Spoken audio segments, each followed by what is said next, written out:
Hello everybody, Ziad Eldred here. Today I wanted to talk about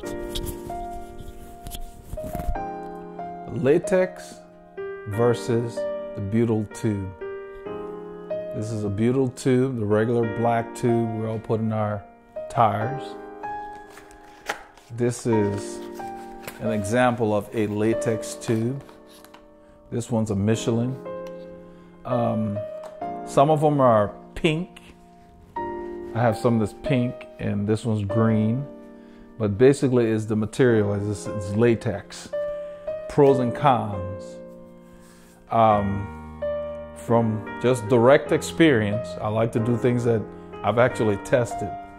I use both.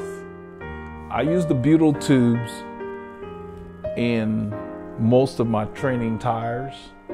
They hold air so much longer, okay? I run my tires 90 in the front, 95 in the back.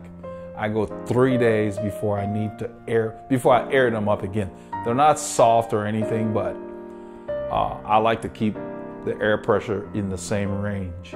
So you can go 2 or 3 days if you're riding frequently and not have to air up the tires. The third day, put some more, just make sure you top off the pressure, and that's good.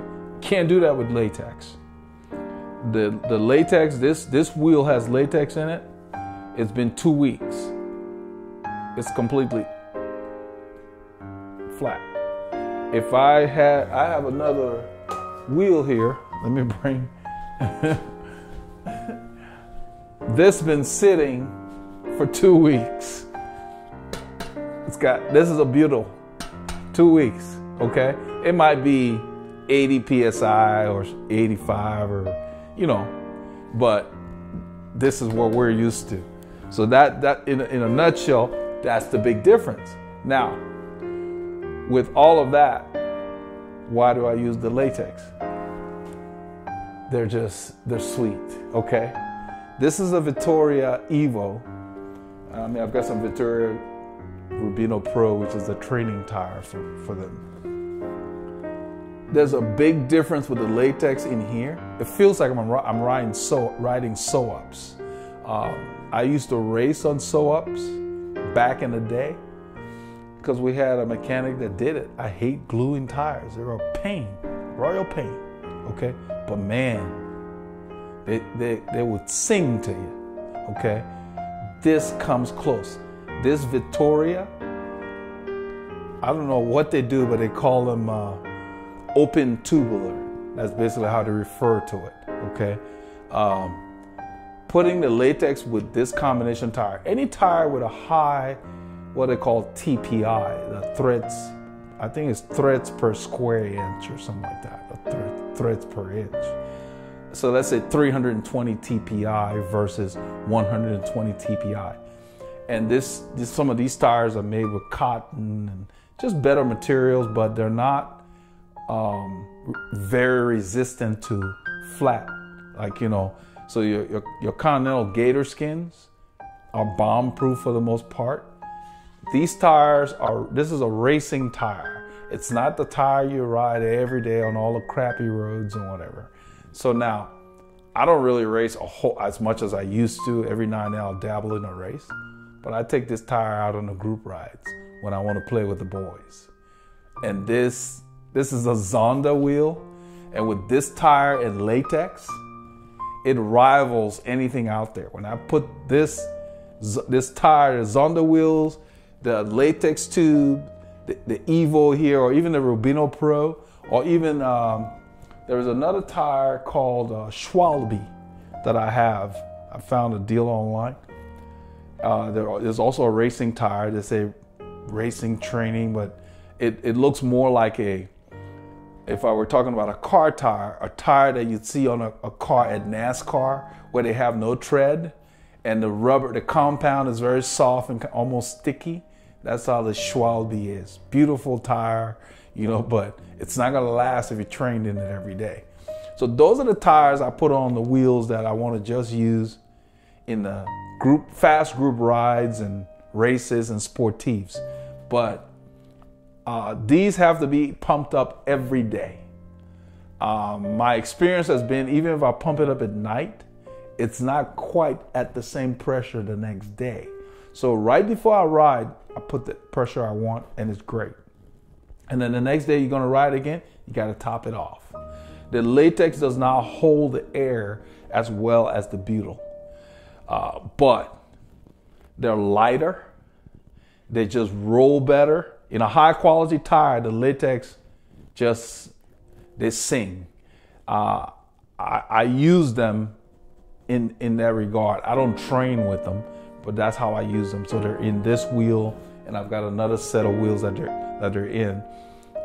2 wheels that I swap out when I'm doing fast rides that mean something to me. I'll just swap out the wheels and put them in there. This is another reason I have all aluminum wheels, because when I used to have carbon, it was a royal pain because I had to change the brake pads on the caliper, because the carbon uses a special brake pad so you don't chew through it.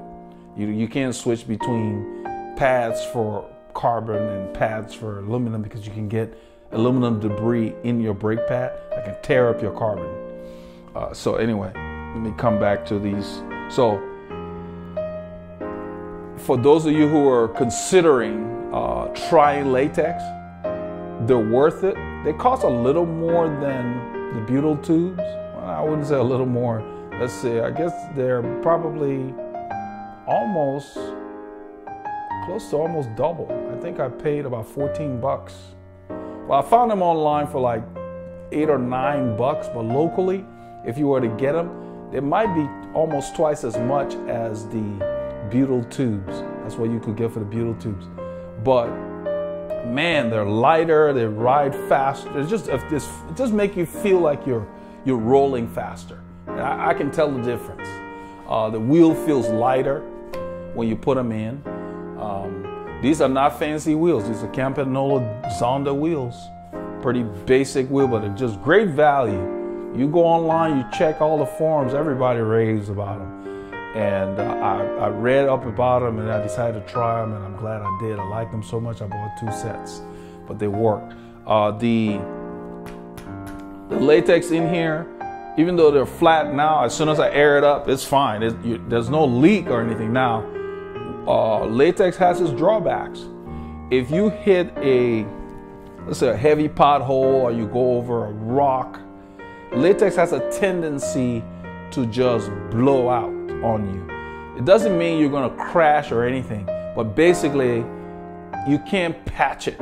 You know, when it blows, you will hear it will pop and it will split when that happens. But if you're somebody who already reads the roads and you don't sit on the saddle when you go through obstacles, not gonna be an issue. I haven't had any problems with them. I haven't had a blowout.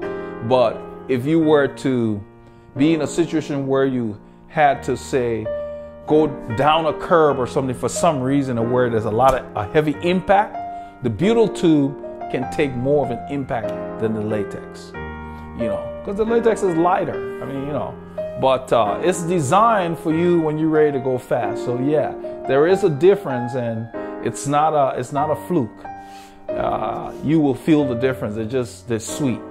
So I mean, even if when you weigh the tire, you feel, when you hold the wheel in your hand with latex in there, you feel the difference. And even between the butyl tubes, they have light butyl tubes, and then they have heavy butyl tubes.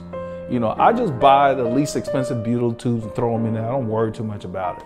There's no point in fretting. I'd much rather have strong tubes when I train, you know, and I use these for, you know, specific occasions. So they sit around most of the time on the hooks in the garage until I'm ready to call them into service. And then I air them up and they're ready to roll, but they roll. It's like having sew-ups. These clinchers ride like sew-ups. This particular brand of tire, the Victoria Open 4, it's basically an open tubular, and you pair it with latex, yeah, they're awesome. So that's all I wanted to do. So I wanted to cover latex versus butyl for those of you who had heard about it, considering it. But if all you're doing is commuting or you're training, don't bother with latex. If you're going to get latex, it needs to be for performance rides. It doesn't have to be a race, but if you're doing a sportive or a long ride, a century that's important to you, then yeah, you know, chances are you got your nice wheels. Yeah, you can put latex in there, man, and just get the experience of riding. It'll feel like sew-ups if you get a high quality tire. So you want a tire with a high TPI. I would say maybe 250 or and above TPI, you know. And you can really tell the difference. Get a racing tire. Most of them will be up there. You get a tire designed for racing or racing/training, and then you put that in there. Don't get a heavy duty tire and then put a latex tube in there. What's the point? You won't feel the benefit, you know. So if you're gonna do that, just stick with the butyl tubes. So I love them. They work, but I don't ride them. I wouldn't ride them every day. They're delicate. They're just like racing tires in a way, just like you don't ride your racing tires to train. You know, I ride my racing tires on sportives and whatever. Once they get to the point where they're worn, then I'll train in them and just wear them out. You know, but for the most part, I save them for special rides, you know, the different sportives that I do or the few races I do during the year, and they work. But it's such a joy to ride them, and I think everybody should get that experience at least once. You know, if you have nice tires, get a pair of latex tubes and put them in there. So I bought 2 for the tires, and I bought 2, spare latex just to back them up. I haven't had any problems with them.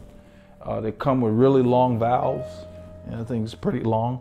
So if you have the aero wheels, you don't have to worry about extenders, unless you have like a 50 or deeper, you know, 50 millimeter or deeper. Yeah, you'll probably, most of those wheels come with extenders anyway.